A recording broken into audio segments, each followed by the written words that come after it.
Today we're talking about the top 8 suburbs in the Tampa area. If that's something you want to hear about, stick around.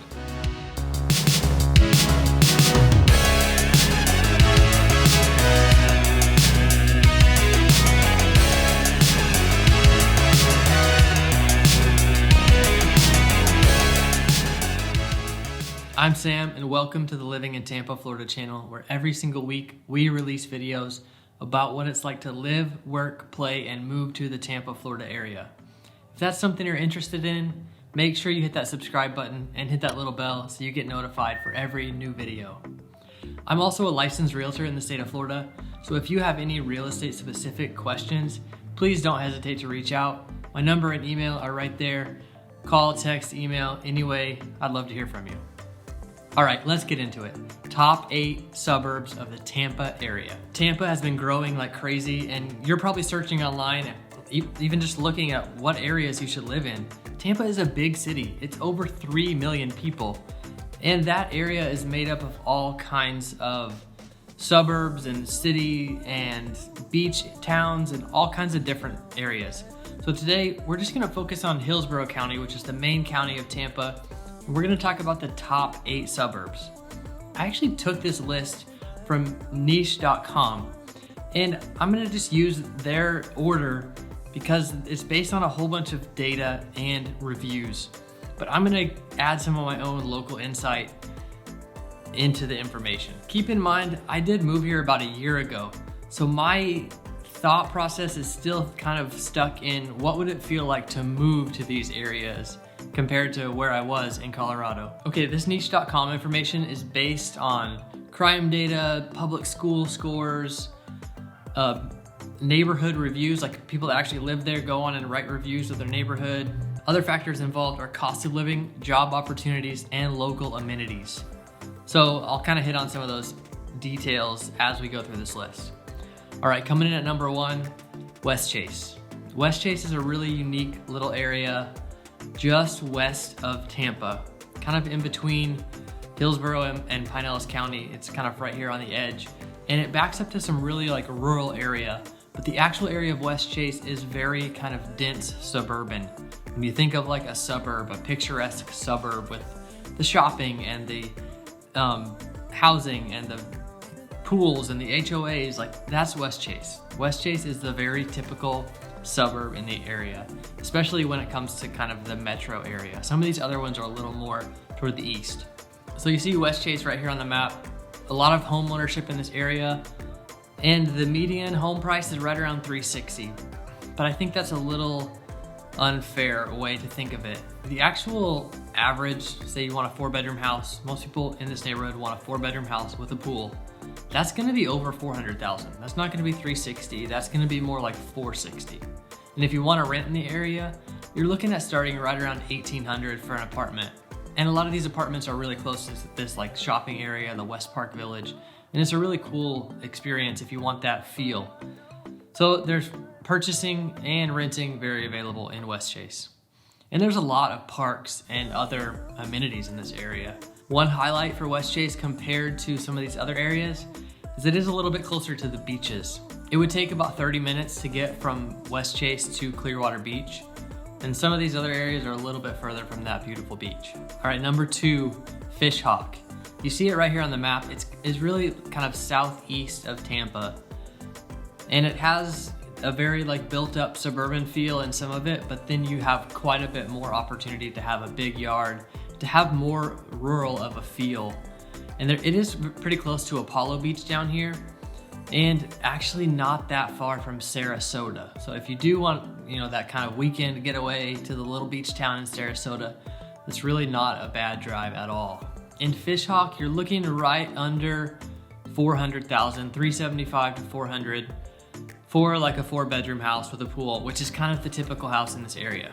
If you do want to rent out here, it's going to be quite a bit more because home ownership is so high in the area. So you're really starting around $2,000 for rentals. This is a good area to commute to downtown Tampa from because it's really, you're just going up north a little bit and then west a little bit. You see right here on the map, it's not a bad commute at all. All right, number 3, CARROLLWOOD. CARROLLWOOD is a classic Tampa area, Tampa neighborhood in my mind. From remembering I moved here a year ago. If I was living in Tampa proper, CARROLLWOOD might be the place I'd choose, because it is a very mature neighborhood. It has these big trees. It has some very diverse houses. It kind of has some of the features that you might love about South Tampa without the crazy high prices and the traffic. So in CARROLLWOOD, you can get that 3-bedroom house, 3 to 4-bedroom house for quite a bit cheaper than the other areas. So you're looking at kind of the low 300s. And rentals are quite a bit more available in this area, so you're starting right around $1,500 for rentals. Also, there's a lot of homes, apartments, townhouses, kind of the whole mix in this area. So you could pretty easily find what you like. And if you're working downtown, or if you're working in the Citrus Park Mall, a lot of these things are really close, and CARROLLWOOD is a nice place to be, kind of central in town. All right, number 4, Pebble Creek. I actually kind of think of Pebble Creek as part of New Tampa, which is this area right up here north of Tampa, north of the University of South Florida. And this is just kind of one of the directions that Tampa can grow. It can't really grow into the water, can't grow into the bay or into the Gulf. So it's growing north and it's growing east mostly. And New Tampa and Pebble Creek specifically are areas that are hot in the midst of that growth. So in Pebble Creek, you're looking at right around $300,000 for a home. And just a reminder, I am kind of boosting up these prices because when we look at the median price, I actually feel like that's a little manipulative. It's actually making homes seem like they're cheaper than they are. So I'm thinking more in terms of averages, what is someone that's moving here, maybe they have 2 kids, kind of the typical nuclear family, what kind of house are they gonna wanna buy? And those are the prices I'm thinking of. I want to aim a little higher on these prices because I don't want you to be shocked when you move here. I would much rather you be surprised because you found something a little bit under what you expected. In Pebble Creek, rentals are pretty hard to come by because homeownership is so high. So you're really kind of higher on the rent side, $1,800 to $2,000 for a rental in Pebble Creek area. Niche.com refers to Pebble Creek as kind of sparse suburban. So the way I like to think about that is it is currently developing and growing. So it's not that everything is real tight and packed together, but it's also not rural in the same way that Fishhawk is.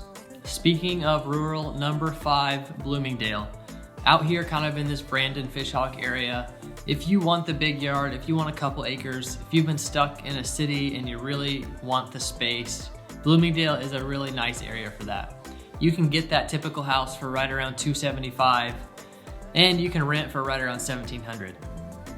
But you're really losing some amenities and some job opportunities out in this area. So if you are thinking you're just gonna move here, you're gonna live out in Bloomingdale and you're gonna find a job nearby, think differently because you're probably gonna have to commute into Tampa to work. But if you already have a job, you've got to commute, you're going downtown, or maybe you drive for Estes Truck Lines, which is right there in the east side of Tampa, this might be a really fun area to live. I'm thinking my daughter's almost 3, having a few acres would be a lot of fun. Okay, number 6, Temple Terrace. Temple Terrace is kind of this eastern section of Tampa that's just kind of east of the university. And Temple Terrace is kind of like a town within a town.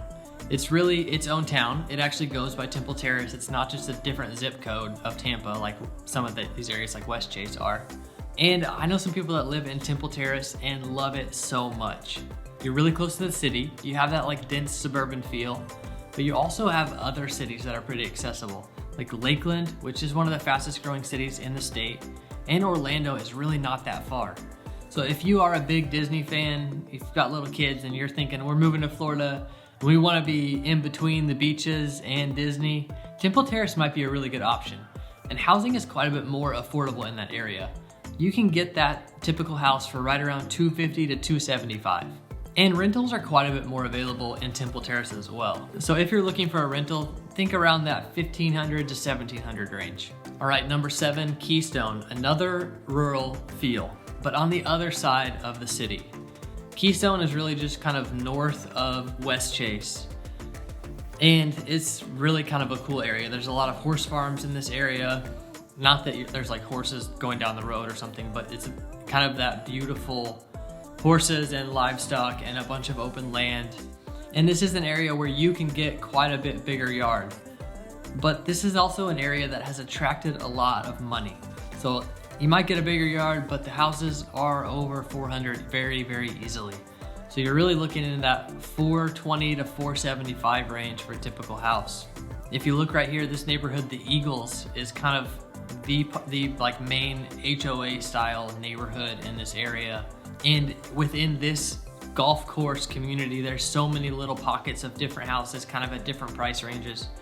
And I was actually just searching the other day, you can get some houses in this area for right around 425, 430, but you can also get them for 1.5 million and above. Outside of this community, there's even bigger houses and bigger plots of land that are available. And if you're looking to build a house, this is a really interesting area as well, because you can still get an acre or so and build a custom home. In this area, there aren't the big institutional builders that are really kind of developing entire communities. This is a lot more of a custom home kind of territory.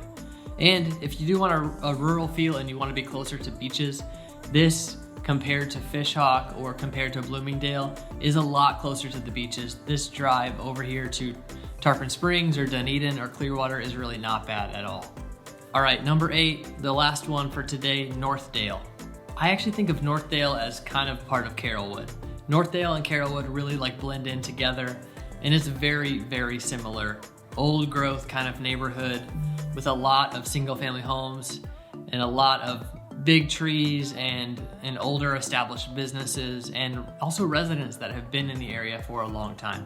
If you are working on the north side of Tampa or even downtown, the commute from Northdale is not bad at all. And home prices in Northdale are very similar to CARROLLWOOD, kind of right under 300,000. But if you do want that 3 bedrooms and a pool, something like that, you're looking more at like the 325 to 345 range. Rentals are pretty available in Northdale, and right around 15 to 1700 as well. I hope that you found this information useful. If you did, please hit that like button. Thanks for coming by the Living in Tampa, Florida channel. Again, I'm Sam. If you have any real estate specific questions, don't hesitate to reach out anytime. I'd love to hear from you. See you soon.